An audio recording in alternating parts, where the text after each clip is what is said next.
Bonjour, je suis Valka Astra. Aujourd'hui, je t'accompagne pour découvrir les énergies particulières qui vont traverser ton moi. Certaines pourraient vraiment éclairer ton ambiance ou tes décisions. Reste près de moi, on plonge ensemble dans ton message astrologique. Bienvenue, cher Scorpion. Le mois de mai s'ouvre avec une intensité qui ne vous est pas étrangère, mais qui cette fois vient toucher quelque chose de beaucoup plus relationnel, beaucoup plus engageant. Le mois dernier, vous avez déjà poussé à vous repositionner, à clarifier certaines priorités, à sentir ce qui devait évoluer en vous. En mai, ce mouvement prend une direction plus concrète. Il ne s'agit plus seulement de comprendre, mais de vous situer face aux autres. Ce mois-ci, plusieurs dynamiques se croisent et viennent vous toucher à différents niveaux. La maison 6 d'abord, celle du quotidien, du travail et de tout ce qui demande à être ajusté concrètement.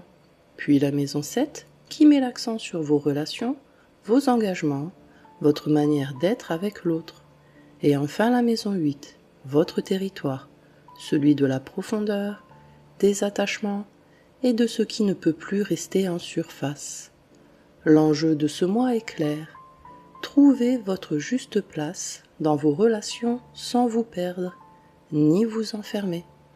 Car votre signature, Scorpion, c'est cette capacité à ressentir intensément, à vous engager profondément, mais aussi à vous protéger dès que quelque chose devient trop flou ou trop exposé.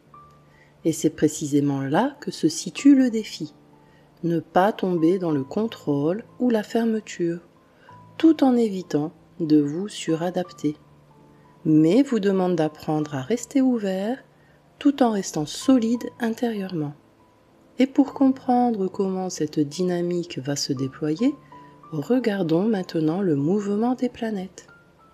Le Soleil représente votre centre de conscience et la manière dont vous vous positionnez dans vos relations. En début de mois, il active votre maison 7, mettant l'accent sur vos liens, vos engagements et votre façon d'exister face à l'autre. L'enjeu est de mieux comprendre votre place dans la relation, ce que vous donnez et ce que vous attendez en retour. Puis, à partir de la deuxième partie du mois, il passe en maison 8. Ce qui se joue dans le lien demande alors à être vécu de manière plus profonde. On quitte le visible pour entrer dans quelque chose de plus intime, plus émotionnel, où les attachements, les peurs et les besoins réels ne peuvent plus être évités. Jusqu'au 20 mai, le Soleil transite le Taureau dans votre maison 7. L'énergie est posée, concrète, parfois un peu lente, mais elle vous ramène à l'essentiel dans vos relations. Vous êtes plus attentif aux réactions de l'autre, plus sensible aux dynamiques d'échange. Certaines discussions deviennent incontournables, notamment si un déséquilibre s'est installé. Il y a comme une mise en lumière de ce qui fonctionne et de ce qui ne peut plus continuer tel quel. Cela peut concerner une relation de couple, mais aussi un partenariat ou un lien important dans votre vie. Vous n'avez plus envie de faire semblant, ni de porter seul ce qui devrait être partagé. Et en même temps, cela vous demande de rester à l'écoute sans vous braquer trop vite. À partir du 21 mai, le Soleil entre en Gémeaux et active votre maison 8. Le rythme change, devient plus mobile, plus mental, et vient réveiller des dynamiques plus subtiles dans vos attachements. On passe d'un espace d'échange visible à quelque chose de beaucoup plus intérieur. Les émotions deviennent plus profondes, plus intenses, parfois plus déroutantes. Ce qui n'a pas été exprimé peut remonter à la surface. Vous ressentez davantage ce qui se joue en dessous des mots, dans les non-dits, dans les attentes implicites. C'est une période où vous pouvez avoir envie de vous retirer un peu, de comprendre ce qui vous traverse. Ce n'est pas forcément confortable, mais c'est extrêmement transformateur. Vous êtes invité à regarder en face ce qui vous lie vraiment aux autres. Ne fuyez pas l'intensité, mais ne la laissez pas non plus vous submerger. Et cette intensité, justement, ne reste pas seulement intérieure, elle va aussi chercher à s'exprimer dans vos actions. Mars représente votre manière d'agir, de vous affirmer et de poser vos limites. En début de mois, il active votre maison 6. L'enjeu est d'agir dans votre quotidien, d'ajuster votre organisation et de faire face à ce qui demande des efforts ou des corrections concrètes. Puis Mars passe en maison 7. L'énergie ne cherche plus seulement à gérer, mais à se confronter à l'autre. Ce qui était contenu dans votre quotidien trouve maintenant un terrain d'expression dans vos relations, avec un besoin plus direct de vous positionner. Jusqu'au 17 mai, Mars transite le Bélier dans votre maison 6. L'énergie est directe, impulsive, parfois tranchante, et elle s'exprime dans votre quotidien. Votre énergie est tournée vers le travail, les tâches à accomplir, les ajustements à faire dans votre organisation. Vous avez envie que les choses avancent, que ce soit efficace, que chacun fasse sa part. Mais cela peut aussi créer de l'impatience, voire une certaine irritabilité face aux imprévus ou aux personnes moins réactives. Vous pouvez avoir tendance à vouloir tout gérer vous-même, à prendre en charge plus que nécessaire. Cela peut être productif, mais aussi fatigant. Votre corps peut vous envoyer des signaux si vous en faites trop ou si vous accumulez des tensions. À partir du 18 mai, Mars entre en Taureau et active votre maison 7. L'énergie ralentit, devient plus ancrée, mais aussi plus déterminée dans vos échanges. Les échanges deviennent plus vifs, plus directs. Vous avez besoin que les choses soient dites clairement. Il peut y avoir des confrontations, des discussions franches, parfois un peu explosives. Mais ce n'est pas négatif en soi. Cela permet de remettre les choses à plat. Vous ne supportez plus les zones floues ou les compromis qui ne vous respectent pas. Tout l'enjeu est de canaliser cette énergie pour qu'elle serve la relation et non qu'elle la fragilise. Exprimez-vous franchement, mais choisissez vos mots avec conscience. Derrière l'action, il y a aussi la manière dont vous vous attachez, dont vous aimez et dont vous vous laissez toucher. Vénus représente votre manière d'aimer, de créer du lien et de vous sentir en accord avec ce que vous vivez. En début de mois, elle active votre maison 8. L'enjeu est d'entrer dans des liens plus profonds, plus authentiques, où les émotions et les attachements prennent une place importante. Puis, elle passe en maison 9. L'énergie s'ouvre, cherche plus de légèreté, de sens et d'espace. Ce qui a été vécu intensément demande maintenant à s'élargir, à respirer et à retrouver une forme de fluidité dans le lien. Jusqu'au 18 mai, Vénus transite les Gémeaux dans votre maison 8. L'énergie est légère en apparence, curieuse, communicative, mais elle vient toucher des zones profondes chez vous. Vous cherchez de la sincérité, de l'authenticité, quelque chose de vrai. Les interactions superficielles vous attirent beaucoup moins. Vous pouvez ressentir un besoin de fusion ou au contraire une peur de vous dévoiler trop. Il y a une forme de magnétisme dans vos échanges, mais aussi une certaine vulnérabilité. Des sujets liés à la confiance, à la jalousie ou à l'attachement peuvent émerger. C'est une période où vous pouvez comprendre beaucoup de choses sur votre manière d'aimer. À partir du 19 mai, Vénus entre en Cancer et active votre maison 9. L'énergie devient plus émotionnelle, plus sensible, avec un besoin de lien plus sincère et plus sécurisant. Vous avez envie de prendre du recul, de respirer, de voir plus loin. Les relations deviennent plus fluides, plus inspirantes. Vous pouvez avoir envie de partager des projets, de découvrir de nouvelles choses à deux, ou simplement de sortir de votre cadre habituel. Il y a plus de légèreté, plus de mouvement, moins de tension émotionnelle. Cela vous permet de retrouver une forme de confiance et de plaisir dans le lien. Autorisez-vous à aimer sans vous enfermer. Et pour que ces liens évoluent vraiment, encore faut-il pouvoir les comprendre et mettre des mots justes sur ce qui se joue. Mercure représente votre manière de penser, de communiquer et de donner du sens à ce que vous vivez. En début de mois, il active votre maison 7. L'enjeu est de comprendre vos dynamiques, de poser des mots sur les relations en cours et de clarifier les échanges. Puis à partir de la deuxième partie du mois, Mercure passe en maison 8. La réflexion devient plus intérieure, plus intuitive. Ce qui était exprimé dans le dialogue demande maintenant à être compris en profondeur, au-delà des mots, dans ce qui se joue réellement.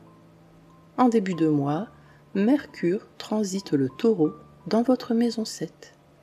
Votre pensée se pose, devient plus concrète, plus réfléchie, tournée vers la compréhension de vos relations. Les échanges sont nombreux, les discussions importantes. Vous avez besoin de comprendre, de poser des mots, de clarifier les choses. Votre esprit est tourné vers l'autre, vers ce qu'il dit, ce qu'il fait, ce qu'il pense. Et parfois, vous sentez que tout ne se joue pas uniquement dans ce qui est exprimé. Cela peut être constructif, à condition de ne pas suranalyser chaque détail. À partir du 17 mai, Mercure entre en Gémeaux et active votre maison 8. Le mental s'accélère, devient plus analytique et cherche à comprendre ce qui se cache derrière les apparences. Votre pensée se tourne vers l'intérieur et vous ne vous arrêtez plus aux mots. Vous cherchez ce qu'ils révèlent vraiment. Les conversations peuvent devenir plus profondes, plus intimes. Vous avez moins envie de parler pour parler et plus besoin de sens. Mais attention aux interprétations trop rapides ou aux suppositions. Votre mental peut facilement partir dans des scénarios. Vérifiez vos perceptions avant d'en faire une vérité. Mais au-delà des mots, il y a ce que vous ressentez intérieurement, ce qui émerge sans forcément passer par le mental. La Lune représente vos émotions, vos besoins et les cycles qui vous traversent. Ce mois-ci, elle active d'abord l'axe des maisons 1 et 7, avec la pleine Lune en Scorpion dans votre maison 1, puis la nouvelle Lune en Taureau dans votre maison 7. C'est votre manière d'exister dans le lien qui se retrouve mise en lumière. Vous, l'autre et l'équilibre à retrouver entre les deux. Puis en fin de mois, la pleine Lune en Sagittaire éclaire votre maison 2.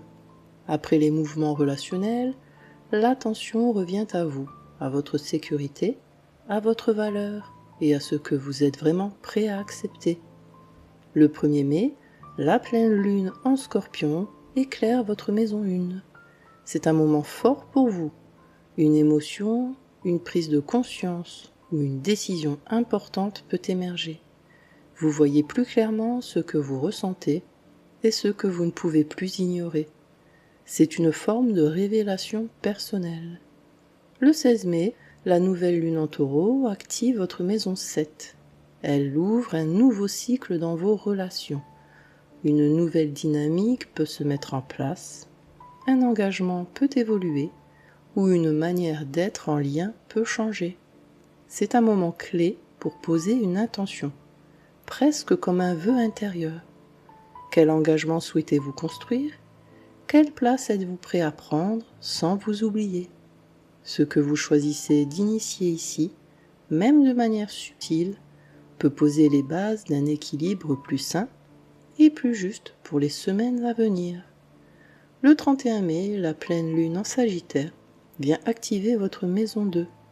Il s'agit d'une lune bleue, une seconde pleine lune dans le même mois, ce qui vient intensifier le processus de prise de conscience. Elle met en lumière votre rapport à la valeur, à la sécurité, à ce qui compte vraiment pour vous. Après tout ce que vous aurez traversé dans vos relations, vous revenez à vous, à ce que vous méritez, à ce que vous êtes prêt à accepter ou non. Écoutez ce qui se révèle, c'est là que se trouve votre vérité. Et ce que vous vivez ce mois-ci s'inscrit dans un mouvement plus large, déjà en cours depuis plusieurs mois. Jupiter représente l'expansion et la manière dont vous donnez du sens à ce que vous vivez.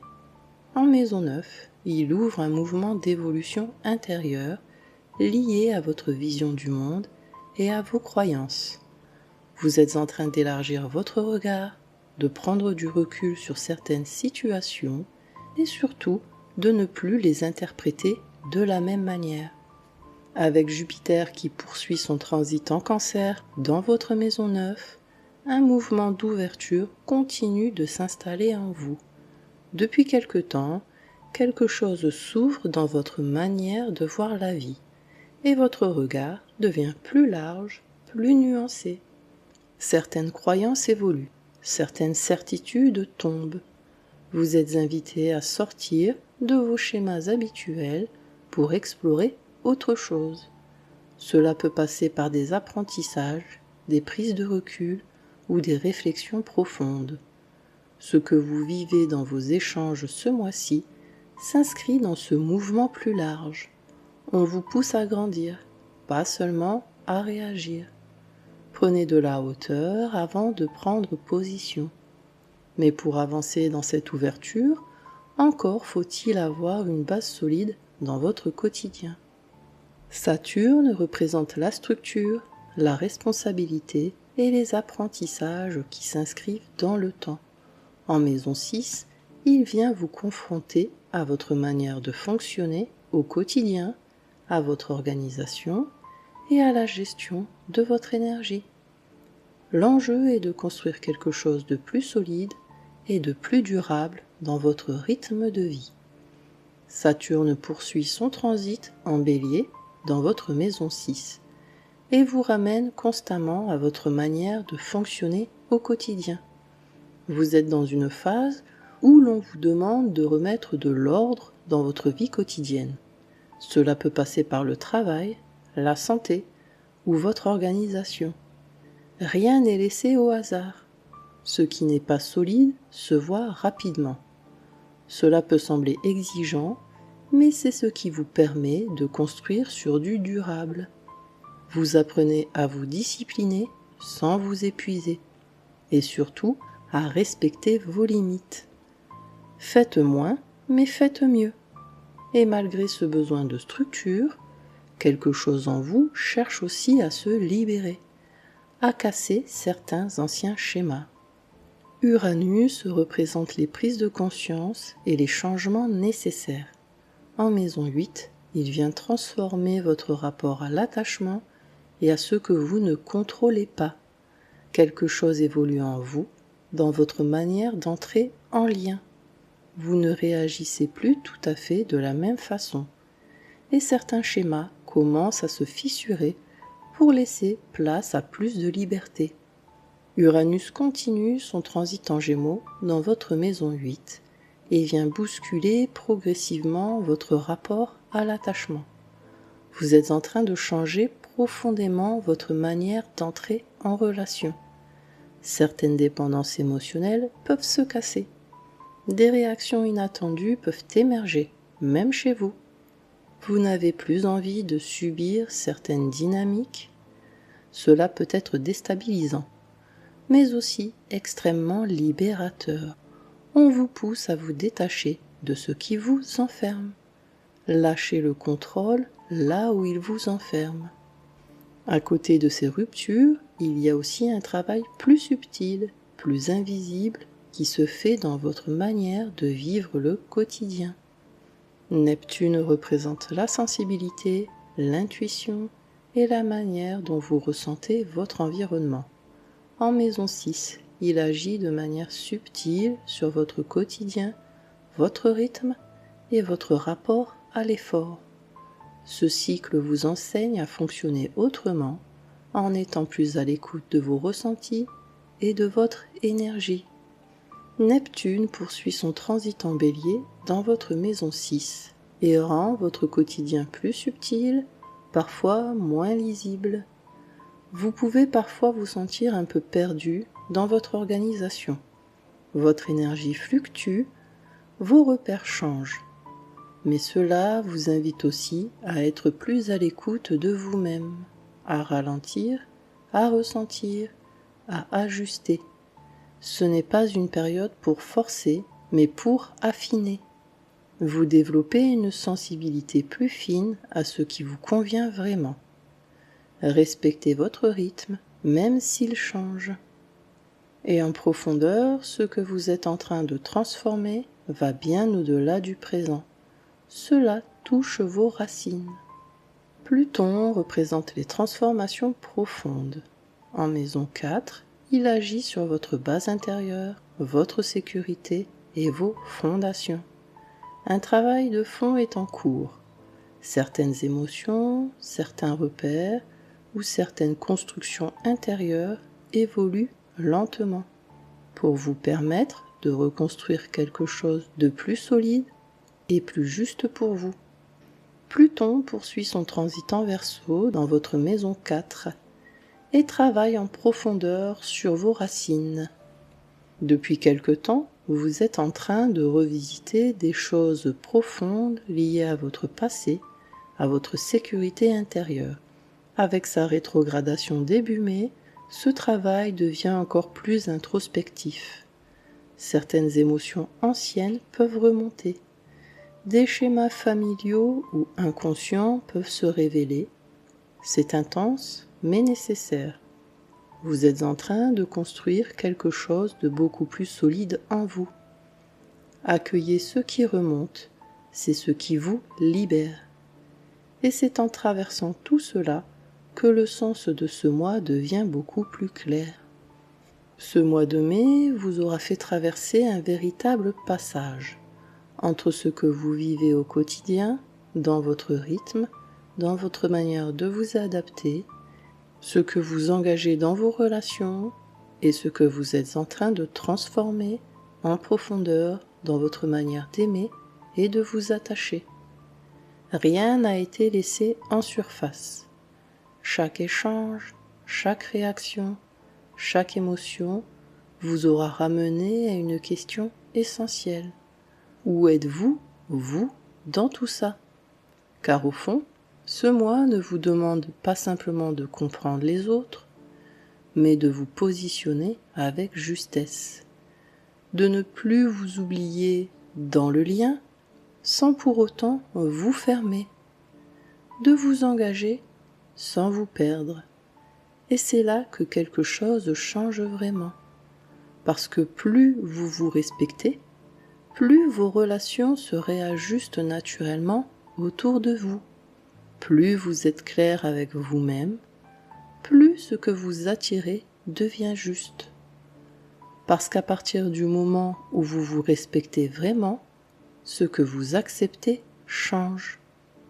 Et pour vous accompagner tout au long de ce mois, je vous propose ce mantra. Je m'engage avec sincérité, je me respecte profondément et je ne me perds plus dans le lien. Répétez-le chaque fois que vous sentez que vous vous adaptez trop ou lorsque vous hésitez entre vous exprimer ou vous protéger. Prenez soin de vous, chers scorpions, et que les étoiles vous guident. Merci d'avoir partagé ce moment avec moi. Si cette guidance t'a aidé ou éclairé, pense à mettre un j'aime et à t'abonner pour suivre tes énergies chaque mois. Et n'hésite pas à écouter aussi les prévisions de ton ascendant. Elles complètent toujours très bien ton signe solaire. Prends bien soin de toi d'ici là, et on se retrouve très bientôt pour un nouveau voyage ensemble.